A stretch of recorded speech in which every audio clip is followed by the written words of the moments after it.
Komen yang saya terima, saya kurang ilmu tentang emas. Benar, emas tidak dimakan inflasi. Bagaimana lunas emas public gold untuk hari pencen? Baik. Ramai yang masih lagi keliru dengan simpanan emas kerana ia tidak sama seperti simpanan duit di bank. Simpanan duit di bank, anda menyimpan nombor. Tetapi emas, anda menyimpan aset fizikal yang boleh dipegang dalam tangan. Cuma hakikatnya, ada emas, pasti ada duit. Kerana emas, aset yang boleh dibeli dan dijual semula dengan harga yang jauh lebih mahal. Jadi bagaimana emas ini dapat membantu pesara untuk simpanan persaraan? Saya bagi contoh duit persaraan dari KWSP. Katakan anda bersara dengan simpanan sekitar RM600,000. Secara purata, tempoh persaraan adalah sekitar 20 tahun. Bermakna anda boleh menggunakan sekitar RM2,500 sebulan sebagai perbelanjaan sepanjang tempoh persaraan. Sepanjang 20 tahun, kuasa beli duit RM2,500 itu tidak sama seperti hari ini.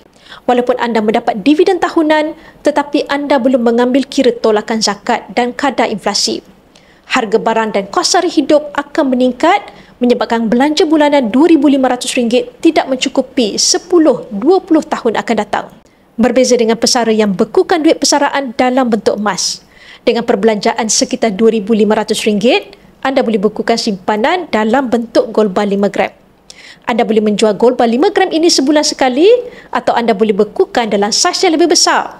Contoh gold bar 20 gram dan jual emas 4 bulan sekali untuk perbelanjaan bulanan semasa bersara nanti. Dengan kenaikan harga emas secara purata 10% setahun, harga satu keping gold bar 5 gram ini akan meningkat sekitar RM5,000 dalam masa 10 tahun. Pada waktu itu, anda tidak perlu risaukan tentang kenaikan harga barang atau kos sara hidup. Jadi adakah emas ini baik untuk disimpan buat pesara? Sudah tentu. Bagi yang ingin bekukan sebahagian simpanan persaraan anda dalam bentuk emas fizikal, anda boleh rujuk pin video saya untuk 5 langkah daftar akaun public gold dan saya akan bimbing anda dalam langkah-langkah simpanan emas yang terbaik untuk anda.